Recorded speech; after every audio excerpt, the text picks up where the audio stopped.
हजिबाकु बसिलाणी गंजाम जिला वीरत्वर परिचय बाघ नाच। दिने गाँ गाँ रे पर्वपर्वाणी हेले बाघ नाच देखिबाकु मिलुथबा बेले आजिर आधुनिकता छापरे पुरातन कला और संस्कृति लोप पाइबाकु बसिलाणी।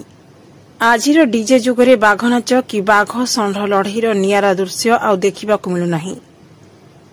जिलार ब्रह्मपुर सहर रे मां बुढ़ी ठाकुराणी यात्रा दिन ठारू बाघ नाचर उत्पत्ति। किंवदंती अनुसारे पूर्वरु मां बुढ़ी ठाकुराणी प्राचीन महुरी राज्यर राजधानी ब्रह्मपुर उपकंठ जंगल रे अवस्थान करथिले। से समय मां बाहन रहितिला बाघ। जेतेबेले मां आविर्भाव हेले आ 2 वार्षिक यात्रा रे देशी बेहरा कन्या रूप धारण करी भक्तों गहन को आसिले बाहन थिबा बाघ माने एहाकु देखि खुशी नाची उठिदिले। सेही दिनरु बाघ नाच जिले में रही आस्थिबा कुहा जाय। अत्यंत कष्टकर कुहा जाउतबा ए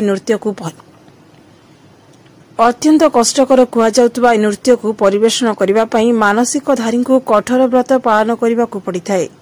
बाघ वेश धारण करबा लागि दीर्घ 3 मास धरी सात्विक आहार ग्रहण करिथांती मानसिक धारी। चांगु वाद्यर ताले ताले मानसिक धारी माने बाघ वेशरे सज्जित होई वीरत्वर सहित एही नृत्य परिवेषण करिथांती।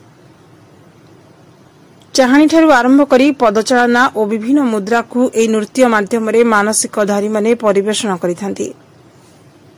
मानसिक धारी माने निष्ठार सह गुरुंक पाखरु नृत्य शिक्षा ग्रहण करिथांती। वेश धारण पूर्वरु निज शरीर को संपूर्ण लोममुक्त करिथांती। परे मां को निकट को जाई पूजार्चना करी आशीष लाभ करिथांती।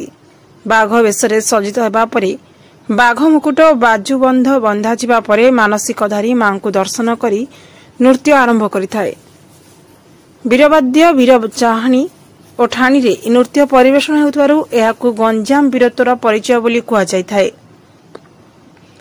डिजिटल मीडिया द्वारा कबलित युवपीढ़ी एही पारंपरिक लोककला प्रति विमुखा। बाघ वेश धारण करी नृत्य करबा पई बहु अर्थ खर्च करबाकू पड़ुछि।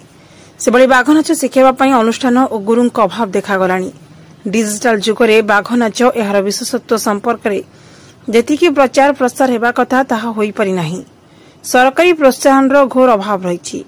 ए कलाकारनक पई अनुदान छात्रवृत्ति और आर्थिक सहायता नाही, जाकी कलाकारनकु ए लोकनृत्यरु मुह फेराई नेबा पई बाध्य करूछि।